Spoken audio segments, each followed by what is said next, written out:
Welcome! After last lecture, now our particle's brightness will change based on our lookup angle. When our camera is looking up, they will become more transparent. And if I rotate my camera back, we'll have the regular brightness back. Now with our CPU raindrops ready, it's about time that we spawn splashes based on them. And for that, we'll need to go back to our Niagara system. So that's something we need to do through collision event. And in order to use that, we'll first need to make use of the module collision. So under this particle update stage, I'm going to add in the module collision and select this one.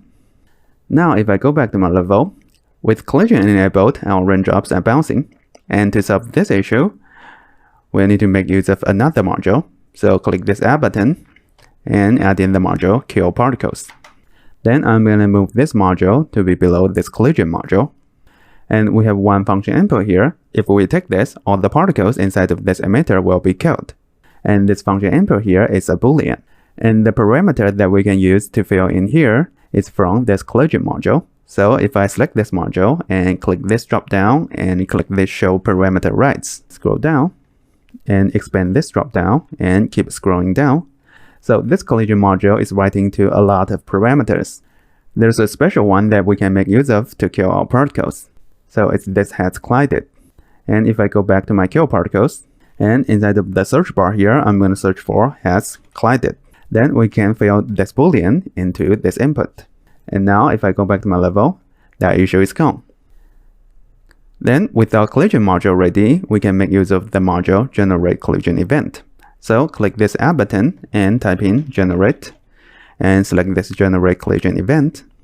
After I bring this out, we can see an error message. And if I go to my Niagara log, you can see here it says requires persistent IDs must be ticked.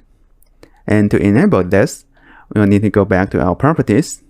Then we'll need to tick this requires persistent ID. So this is something that we must do if we want to generate collision event. And now with our events generated, we'll need to receive them. And I'm going to do that inside of a different emitter. So right mouse button click to add a new emitter.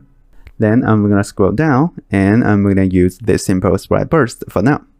Then I'm going to rename this emitter to rain splashes. And to receive the collision event, we'll first need to go to this stage here. So add a new stage to the group and select this event handler.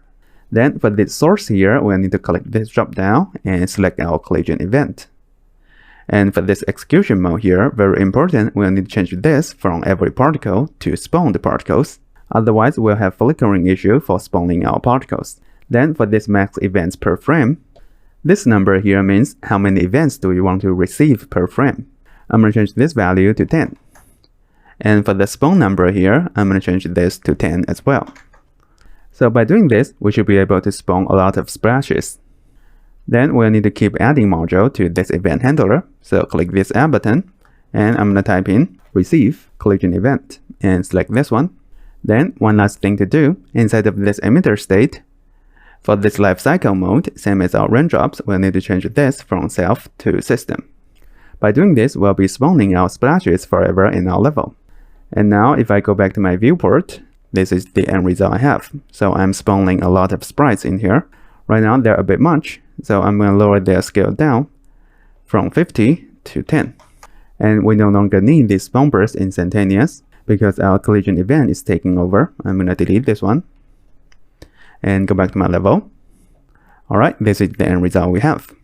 With our collision event ready, next thing we need to do is to create a material for our splashes and fill it into that Niagara emitter. We'll look at how we can do that in the next lecture. So these are the modules that I used inside of my raindrop emitter to generate collision event.